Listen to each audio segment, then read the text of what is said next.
Hello, നമ്മൾ ഇന്നലെ എൻ്റെ വീട്ടിലോട്ട് പോയിട്ട് ഏകദേശം ഒരു 10 മണിയായപ്പോൾ തന്നെ ഞങ്ങൾ വീട്ടിൽ നിന്ന് ഇറങ്ങി എൻ്റെ വീട്ടിലെത്തി. ഇന്ന് നമ്മുടെ അനീഷേട്ടൻ്റെ വീട്ടിൽ കൂടലായിരുന്നു കേട്ടോ, വീട്ടിൽ കൂടലായിരുന്നു, പുതിയ വീടുണ്ടാക്കിയിട്ട്. അപ്പോൾ അങ്ങോട്ടേക്ക് നടന്നു പോവാണ് ഞാനും അമ്മയും ഇവമ്മോളും കൂടെ. പിന്നെ ഏട്ടനും ഉണ്ടായിരുന്നു കേട്ടോ, ഏട്ടൻ കുറച്ച് ലേറ്റായിട്ടാണ് വന്നത്. അപ്പം ഞാനും പുറകെ തന്നെ നടന്ന് പോയിക്കൊണ്ടിരിക്കുകയാണ് കേട്ടോ.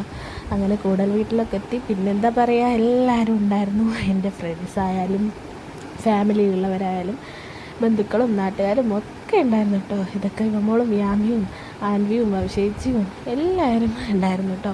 പിന്നെ മാമനും രാധുവും കൂടെ വന്നായിരുന്നു, മാമിയും രാധുവും വന്നായിരുന്നു, മാമൻ്റെ മോൻ വന്നായിരുന്നു. അങ്ങനെ നമ്മുടെ റിലേഷനിൽ അധികം ആൾക്കാരും ഉണ്ടായിരുന്നു കേട്ടോ. അങ്ങനെ എല്ലാവരും കൂടി ഒത്തുകൂടി ഒരു ഡേയും ഒക്കെ കഴിഞ്ഞ് ഞങ്ങളിതാ തിരിച്ചിങ്ങോട്ട് പോന്നു കേട്ടോ, മുയിപ്പോത്തേക്ക് തന്നെ പോന്നു.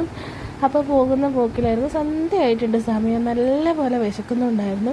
പിന്നെ ഒന്ന് ഞങ്ങൾ ചെറിയൊരു ചായയൊക്കെ കുടിച്ച് തട്ടുകടയിൽ അങ്ങനെ തിരിച്ച് ഞങ്ങൾ നേരെ വീട്ടിലോട്ട് എത്തിയിട്ടോ. എന്താണെന്നറിയില്ല, കുറേ നാളുകൾക്ക് ശേഷമാണ് എല്ലാവരും ഒന്നിച്ച് കണ്ടത്. അപ്പോൾ അതുകൊണ്ട് ഭയങ്കര ഹാപ്പിയാണ്. അത്രയുള്ളൂ നമ്മുടെ ചാനൽ. ഇഷ്ടപ്പെട്ട സബ്സ്ക്രൈബ് ചെയ്യുക, സപ്പോർട്ട് ചെയ്യുക.